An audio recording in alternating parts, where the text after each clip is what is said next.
y'all, hey, it's your girl Nola Royal Queenie and welcome back to my channel. First off, I want to say Happy New Year to everyone. We made it to 2021. Thank God. Today's video is going to be a little different from what I usually film. Today is going to be kind of like a chit chat, get ready with me, so stay tuned. So first I'm going to start off with a little bit about me. You guys may know me as Nola Royal Queenie, but my real name is actually Lakeisha. I was born and raised in New Orleans, Louisiana. I am 39 years old. I graduated from Ableton High School in 1999. In high school, I was kind of like in between. I wasn't popular and I wasn't lame.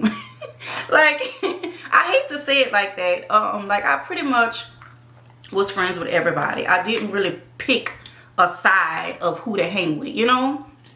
Like I was friends with everybody. I thought everybody was cool in their own unique way. I played soccer.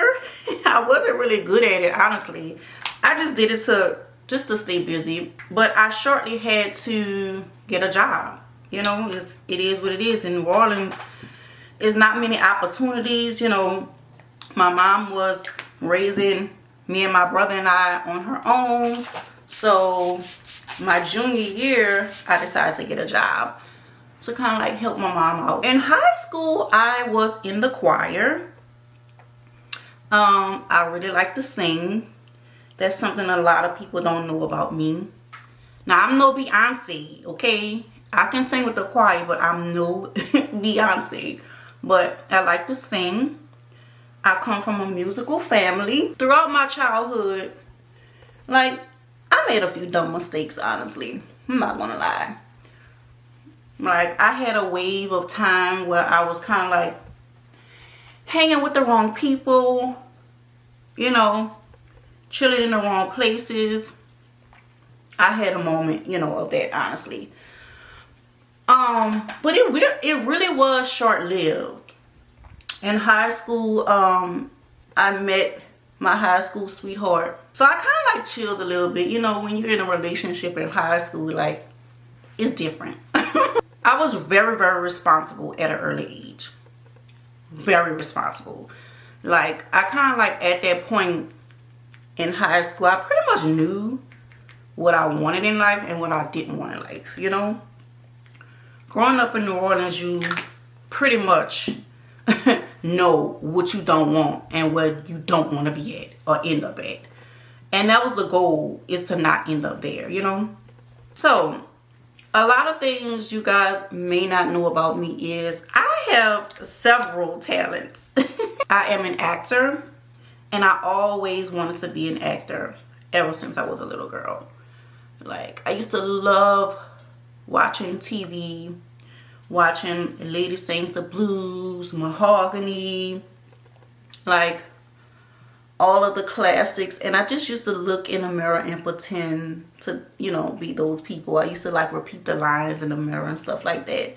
I always was in love with music, all kind of genres, no specific genre, honestly.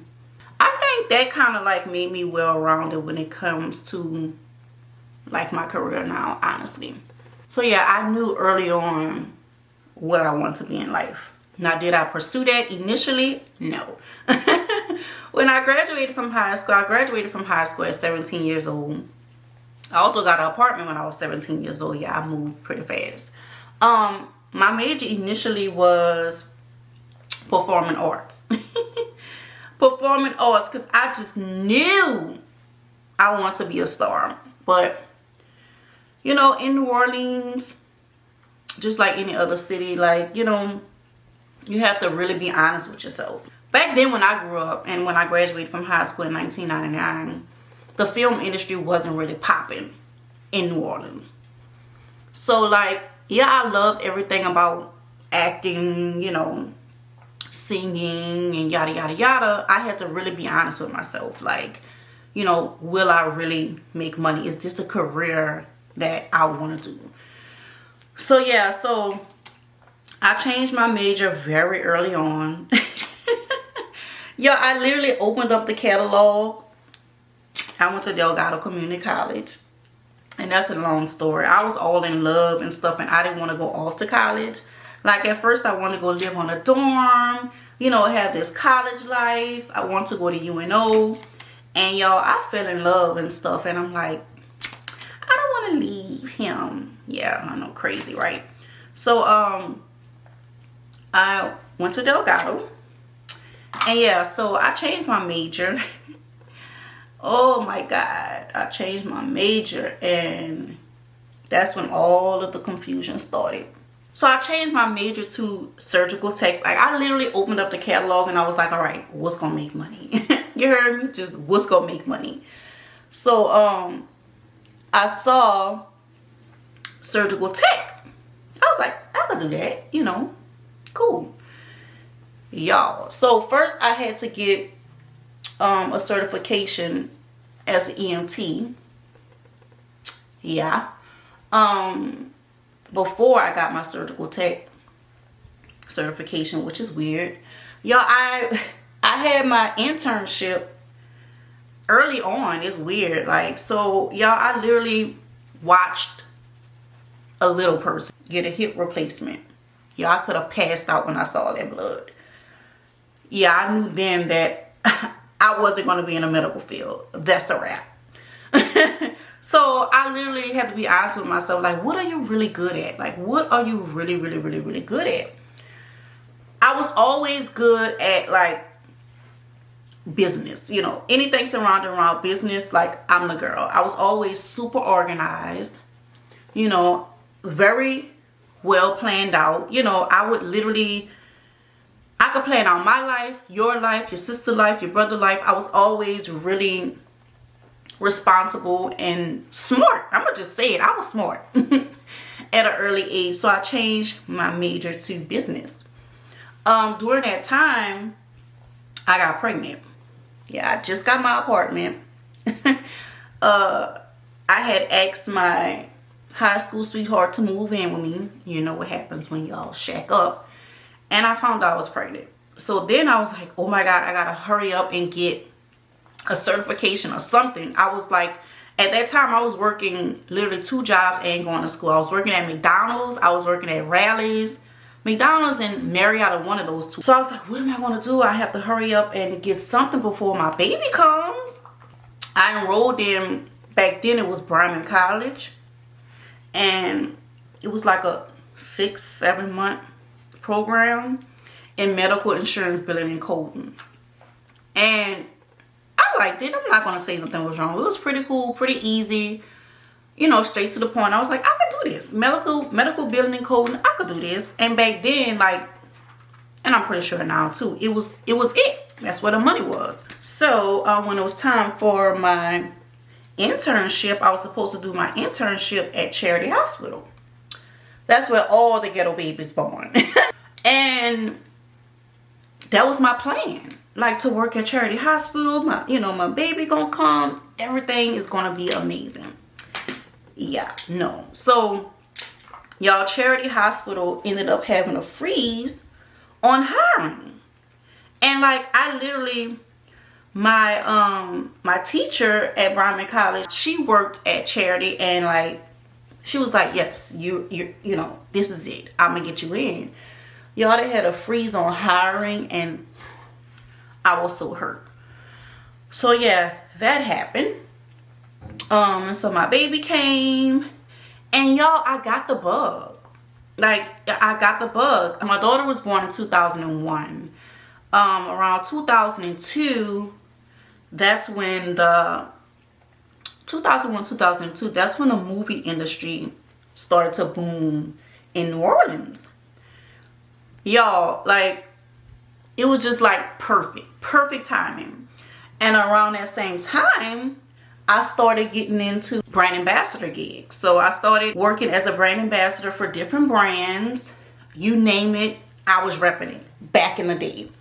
And y'all, it was some good money back in the day. Back then, to be a brand ambassador, it was like $16 an hour. But again, it's a hustle. Like, it's not a 9 to 5. You basically, you know, submit your resume or whatever, pictures, and, you know, from that they'll hire you. So it wasn't like a 9 to 5. Like, you had to hustle, you had to promote yourself. So yeah, I did that, and the movie industry came about in New Orleans, and I was like, I'm in. Like, this is what I want to do. So I started off as a background extra. Y'all, it was like, it was a dream, like, for me, seriously. Like, I honestly used to go on set and I just used to watch everything go on. Like, from the lighting, from the director, the actors, I was just a sponge, and I felt so in love with it. I met a lot of cool artists. Like, a lot of the background extras were creatives. Like, back then, if you were creative, whether you were into modeling, acting, singing, dance, whatever, you was a background extra. So that was like the spot. That was like, we all jumped from set to set to set. And even with the crew, like the crew on sets, we would see the same crew on each film set. So I was doing commercials, television, movies. It was just so much, and I just fell so in love with the craft. So right around that time, I was trying to get myself together to be a star. Y'all, Hurricane Katrina happened. And y'all, terrible, terrible time. And around the same time, right before Hurricane Katrina happened, I found out I was pregnant again. So I was literally on set with a little bump trying to hide it, you know? So yeah, so during that time, you know, the plan was for anybody who wants to be a star in New Orleans was to go to California. Like, that was the thing. To be a star, you have to go to Cali. That was word. So everybody on set, all of the actors, background actors, and all of my, you know, actor friends, it was like, we going to Cali. And everybody was like, Keisha, you going first. I know you're going to be a star. You know, my family will support me. You know, everybody was supporting me. Like, everybody was literally not depending on me, but like really looking forward to me, like, being this big star. You know, that's just the route I was going. And so Hurricane Katrina happened, and I was pregnant. Like, and so we lost everything. We evacuated with my ex-husband's family. We just thought it was going to be a regular trip. Because honestly, back in the day when hurricanes came, it was like either you having a hurricane party at the crib, or you going to Houston, or you going somewhere for a little trip, you know. So we left our car and we just took a road trip. Next thing you know, we watching our house, our car, basically underwater. So we were devastated, like looking for family members, like the phones wasn't working, like we just didn't know. We were literally stuck to the television, you know, like it was crazy. So at this time I was big pregnant. Not big pregnant, but you know when you're trying to hide something, that's the more you start showing it. But by this time I was pregnant again, and I had a little baby. Pregnant, a little baby, lost everything. But I had a very supportive, like my ex-husband's family, they were very, you know, supportive.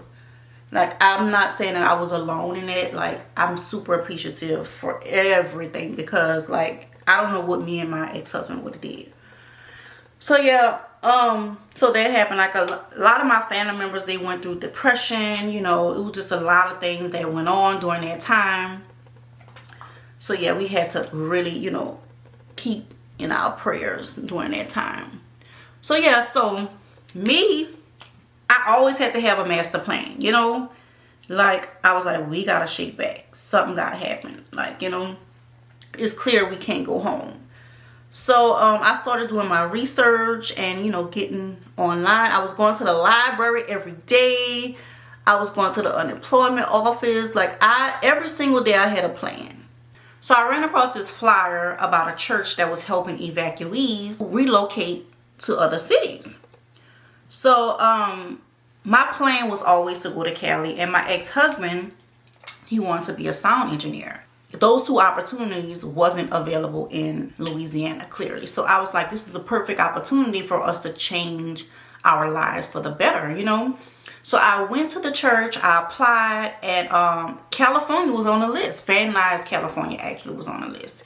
So I was like, yeah, we in, we going, we need change. This is not working. You know, it was just a lot going on after Hurricane Katrina. They were calling us refugees, and like we were just oddballs. Like everywhere we went, it was just odd. Our accent automatically, you know, people knew that we were evacuees. I hated to be called evacuees. I hated to be called refugees. It was just like crazy, like, you know, and it was hard to find a job. I literally would walk. At the time, I didn't have, my car was lost in Hurricane Katrina. I would literally walk around the neighborhood going applying for jobs. And I literally came back with literally 2 jobs, but it was like I was pregnant and the jobs wasn't like, you know, it was literally handout jobs where you just getting scraps, and I didn't want scraps. You know, I had a child, I have a baby on the way, like I didn't want scraps. So California it was. So that agency helped, that church helped us go to Cali, which was super amazing. Such a blessing. Like we went there with a full furnished apartment. We had a stipend, you know, for a few months to get ahead. You know, it was just amazing. We both found jobs. Everything was going great. I started working, you know, as a working actor, you know, on film stages, you know, on different sets. It was just, everything was just, you know, lining up. So I thought, you know, my ex-husband got his certification as a sound engineer. Like everything was, you know, going according to plan. One thing that was missing, I did not have God in my life. Like it was just all about, you know, what we needed, what we wanted. Like I literally didn't make time to pray. I'm gonna straight up say that.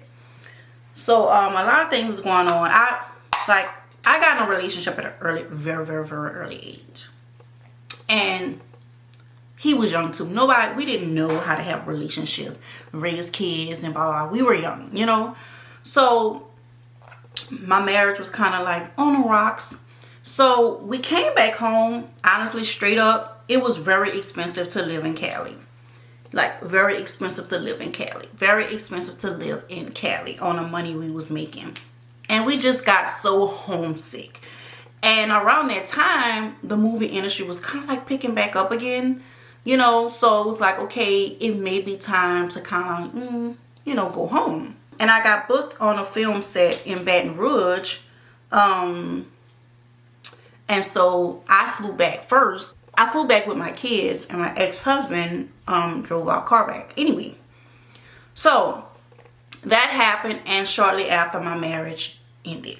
I hate to keep it short, but I don't want to get into it. But yeah, it ended. So I had to get a regular 9 to 5. You know, I couldn't hustle with jumping from set to set and gig to gig and brand ambassador here on this set, that set. When you're a entrepreneur or artist, like your money, you can't, you know, you can't say when the next paycheck was going to come. You know, when it's a 2-income household, you can pretty much kind of like, you know, wave with it. But like when it's just a 1-income household, I needed a 9 to 5 job. So I literally got another job. It was a really good job. God blessed me so much with that job during that time, because it was really good money. So yeah, that happened. So my life transitioned into this professional, you know. So yeah, that happened. And then I started focus on long term. Okay, like what I'm gonna do, what's gonna happen. I have these 2 babies. I'm a single mother now. You know, don't get me wrong, like my children had a father. You know, he was in their lives, but to be honest, like the household, you know, I was raising, you know, 2 kids on my own. So I had to start thinking about the future. So I went back and got my bachelor's degree in technical management, operations management. I also had the medical billing and coding, you know, certification, and the EMT certification. You know, it's just like I was just adding up with all these certifications and blah blah blah blah, and I just wasn't getting fulfilled at all. It was like, you know, the job that I was at, I was making pretty good money, but I had already got promoted to the highest, you know, in my department, you know, as a facility supervisor. It was like, that's it. it is nothing else. So, you know, I kind of got comfortable with that. And, you know, I will always think about, like, I want to be an actor. You know, I want to start my own business. I want to do this. I want to do that. But I can't. You know, I have these 2 kids. Like, I can't wonder when my next check is going to come. So, yeah. I got into another relationship. You know, when you're not healed from one and then you get into another, that's, you know, not a good idea. Yeah, so I pretended to be happy for a really, really, really long time. Honestly, for a long, long, long time. And I wasn't really happy. So, a friend that I work with, she invited me to her church because they were doing a play or something like that. And she wanted me to be in it. It was like, we were doing like the little spiritual dances and stuff. And, you know, she invited me over. She was like, I want you to be in it. It should be cool. So I was like, yeah. So I visited her at her church, and you guys, it was just, everything was meant to be. They were super nice, you know, it just felt like a home, you know. Not too long after that, I joined the choir. I started doing plays at church, like every single Easter, I was in the Easter play. It was amazing. Like, it was just, y'all just don't know. So yeah, I started to get that itch again, like for acting, everything. I started helping organize different events in the church, and you know, it was just, I just loved helping people. I just loved serving, like serving. It was just all about serving. And at that time, I was still going through a really tough time in my relationship. So it was like, I was trying to change, be a better person, but then, you know, it's hard to kind of be positive on one end and find God, and then come, you know, go into your space and then you have just toxic, you know, situations. And so around the same time, I got laid off. Y'all, I'm telling y'all, I can't make this up. I got laid off. The job I praised because, like, I was stable, I had no worries, that same job laid me off. Yeah. So now I don't have a job again. So I started my job search and realized they wasn't going to pay me what I was getting paid at my other job. I was making pretty good money, you know. And even with a degree, even with all this experience, they want to pay me pennies. And I knew I could not survive off of pennies. So then I went into my entrepreneurial journey. Well, during that time, it was like I was still in a toxic relationship. So it's like, when you're in a toxic relationship and you're trying to better yourself, it seems like it gets worse and worse. So I started my business. It was amazing. Raw Divine. I started off as Raw Divine Event Planning Services. And so basically I was helping planning events.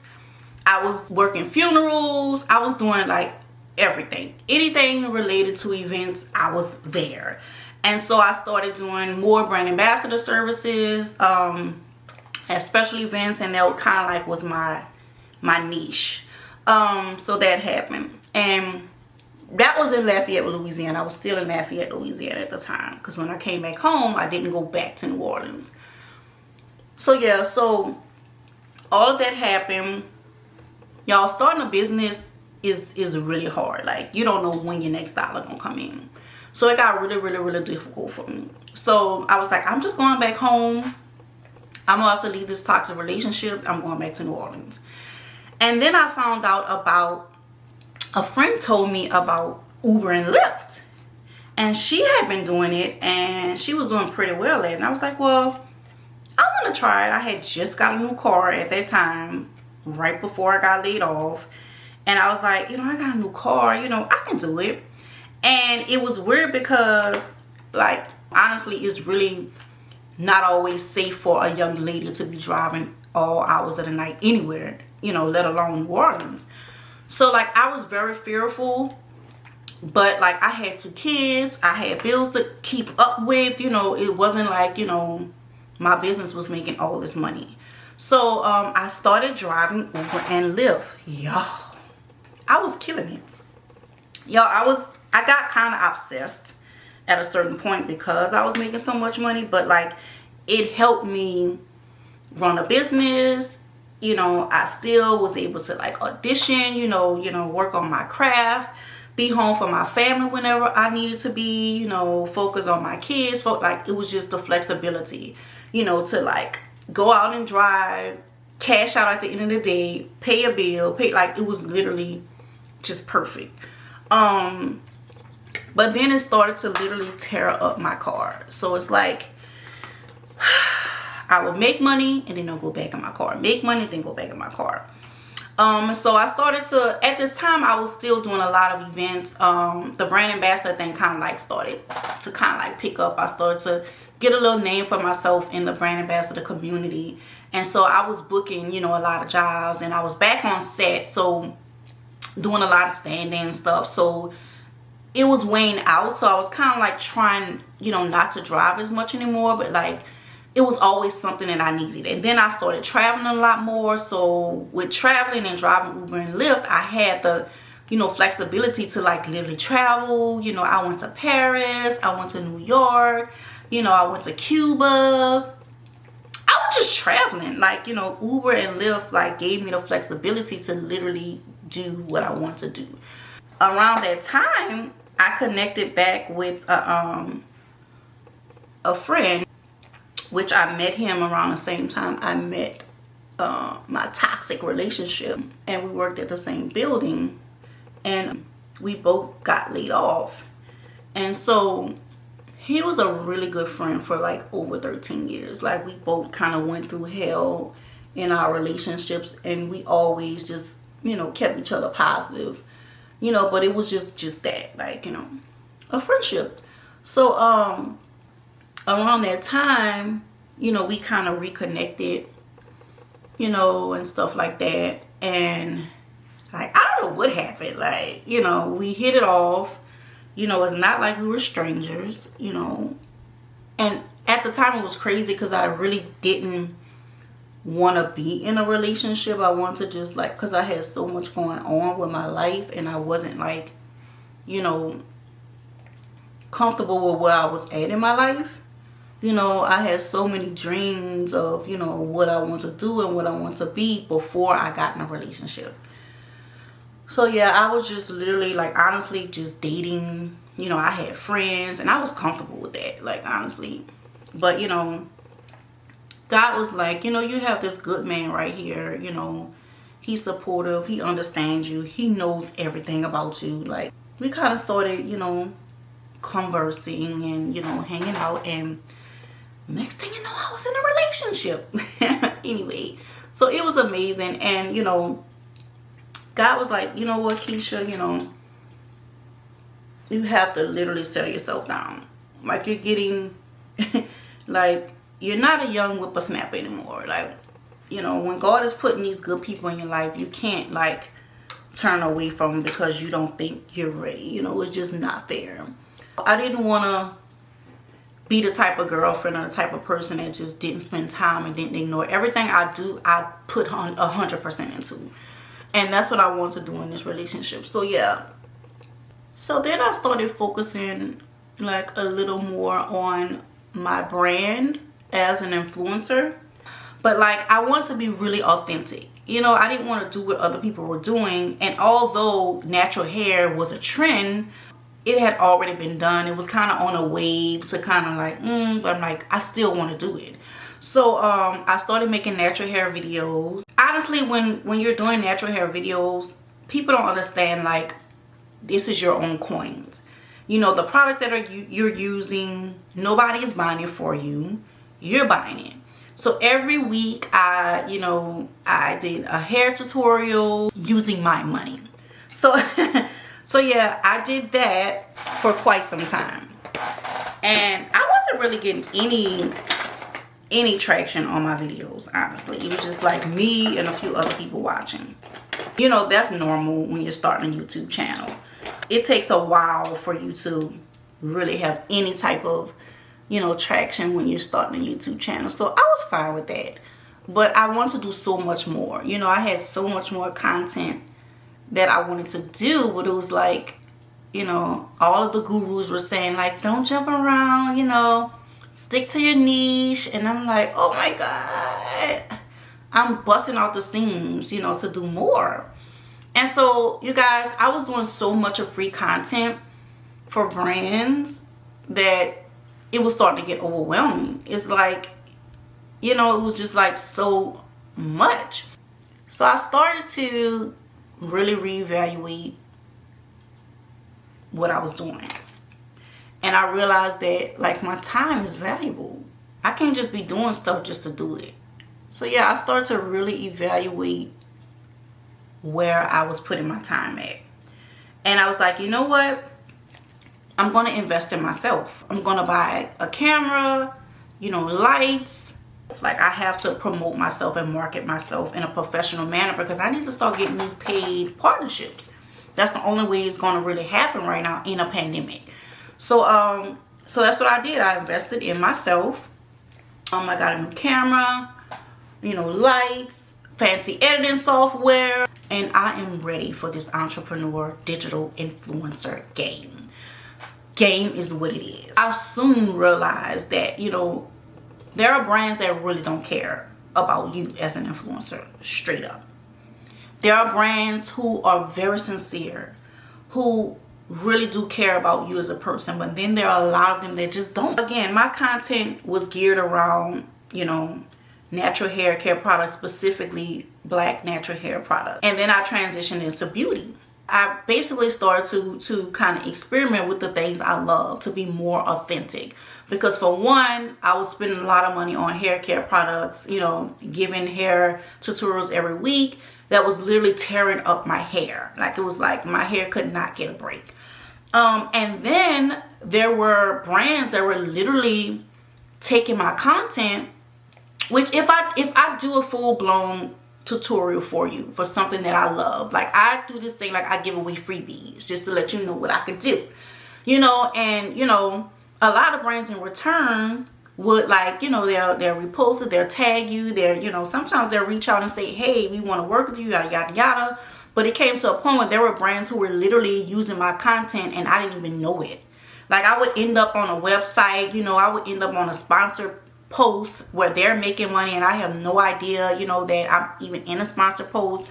Like I would end up in the email marketing, you know, campaign, and I'm just like, you know, people would tag me and say, I saw you here, I saw you there. You know, they wasn't really respecting the fact that, hey, I'm a content creator, you have to give me my credit or at least ask me permission to use my content.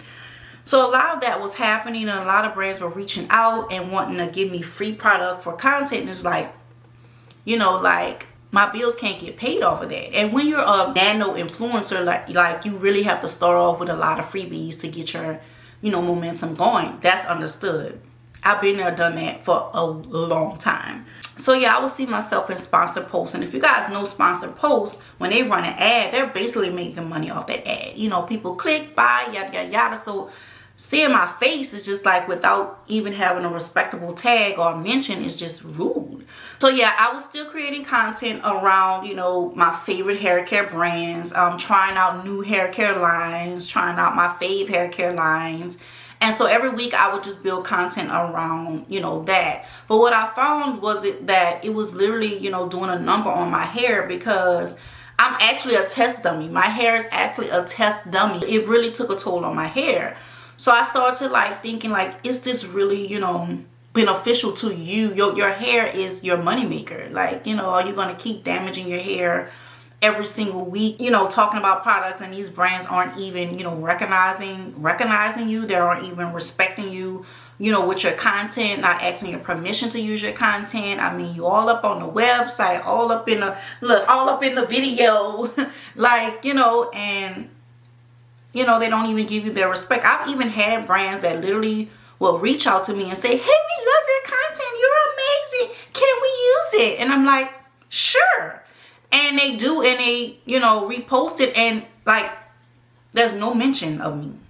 There's nothing. It's just like, I mean, I'm a nano influencer. Like, I don't even, even have a lot of followers, how would that hurt you just to say where this content came from? It's crazy. And then I had, you know, mega influencers that would literally steal my concept, like, and then, you know, and then doing in their video against their millions of followers. And I'm like, I'm just a nano influencer. Like, why couldn't you create, you know, something on your own? Like, you know, I had to really, you know, settle myself down, because these internet streets, they come to destroy you, okay, if you don't have a tough demeanor about yourself. I'm gonna just be 100% honest. While reflecting on the entire 2020, I was just like, you know what? I've done enough of freebies. I've done enough of being used by brands. You know, I started focusing on myself. Like, I created, you know, my media kit to highlight all of what I can do, all of what I've done. I've set my prices. And so I've basically been like, when they hit me up with like, hey, can we send you free product in return for content? I'm like, this is what I charge. I don't need free product in return for content. Now, if you want to put me on your PR list, I'm perfectly fine with that. You know, I love trying new things, but I don't want to be pressured into giving you content for free product. I want to do it on my own. If I love your product, I'm going to talk about it with my audience, not because you're sponsoring it, you know, not because you sent me free product. So it's just like, my camera, I didn't pay for that with product. My lights, I didn't pay for that with product. My, you know, computer equipment, you know, my camera, I didn't pay for that with free product. So, like, you can't expect me to give you content for free product. It's a full production when I film content. An entire day of filming content, editing content, you know, creating the concept of it. So, to ask me to do something for free for something that's $30, that's a smack in the face, period. So again, I'm thankful for the brands, you know, that I have worked with sponsored posts with free product. I'm grateful for that, because it did, you know, honestly, you know, give me the experience, you know, with creating content. But like now, a year and a half into this entrepreneurship journey of digital influencing, and now that I have a mortgage, like I've always had bills, but like now, you know, this is a pandemic, you know, like I can't waste time creating content, taking days to create content just for a free shampoo, conditioner, like facial products. Like it really doesn't amount to my time. And that goes for everybody, honestly. Like I've had friends who's started, you know, brands, and they've paid me for my work. They don't come to me and like, hey, can I send you this shirt for free, you know, to create content? No, they come to me as a professional. You know, they respect my craft. They know what I'm capable of. They don't come to me with, you know, can you do this for free? So if you in my inbox and you start a business and you a friend or you whatever, and I don't answer you and you want me to do free content, that's why I don't answer you. Because you see what I'm about on my feed. You see that I'm an entrepreneur. You see, you know, that I'm a trendsetter. You see that I focus and I think highly of my content enough to give you the full professional, you know, ensemble of it, and you ask me to do something for free. That's disrespectful. That means you really don't care about me if you want me to do something for free. Period. So 2021, boo, is I'm all brand new. Call me what you want. Like, I'm not doing anything for free. You need to give me an affiliate code, or you need to give me, you know, you need to give me what I asked for and my rates. You know, this 2021, I'm trying to be where the money reside. And that's on Mary Had a Little Lamb. So, you know, and that goes to brands, that goes to entrepreneurs, that goes to whoever, you know, I charge. I don't do anything for free anymore. So again, if you want to send me products, you know where to find my P.O Box address. But I'm not going to be obligated to talk about it, build content around it. I'm not going to, you know, create a full-on, you know, content solely about your brand if, you know, it's not a partnership deal going on with it. It's not that I'm not going to be authentic in my content. You know, I'm still going to give my audience, you know, everything that I love. But like, I'm not going to give out freebies to brands anymore because it's just, it's doing me no good. It's doing me no good at all. I really, you know, I really enjoy doing this. I know this video may sound kind of pushy and, you know, that I'm upset, and it's just, you know, this digital influencer journey is not easy. And, you know, my bills don't get paid, you know, on, you know, friendships and, you know, what look cute. Oh, I like this, I like that. My bills get paid on cash money, you know. So so my content is going to be changing up a little bit. You know, you're going to get a little bit of hair, you know, maybe once a month. You're going to get a little bit of beauty, you're going to get a little bit of fashion. So that's why I have to be mindful of, you know, where I put my energy at. You know, I have a family. You know, my daughter is turning 20 next month. She's in college. I have a son who's turning 15 next month. He's in high school. You know, I have to be mindful of where I focus. What's productive? What makes sense? You know, and just doing free content just for the hell of being seen on somebody's social media feed is really not what's up to me anymore, you know? So if this is your first time seeing any of my content, I'm sorry you had to get the rawness of it, you know. It's just, I have to be honest. You know, I have to be honest with myself with, you know, where things are going with my influencer journey. Because honestly, I feel like I've just been used, you know, and haven't been respected, you know, from brands. So now I'm about my coins, you know, and I'm thankful for the partnerships that I've had. I'm thankful for the brands that have respected me as an entrepreneur. But for you that's, you know, using my content without my permission, you know, sponsoring my content and ads without my permission and not giving me the proper, you know, respect, you're going to be blocked. So that's it, you guys, for my little get ready with me rant. I'm so happy that you decided to stop in and sit with me on today. If you like my content, don't forget to click the subscribe button and turn on the notifications so that you'll know when I post a new video. Bye for now.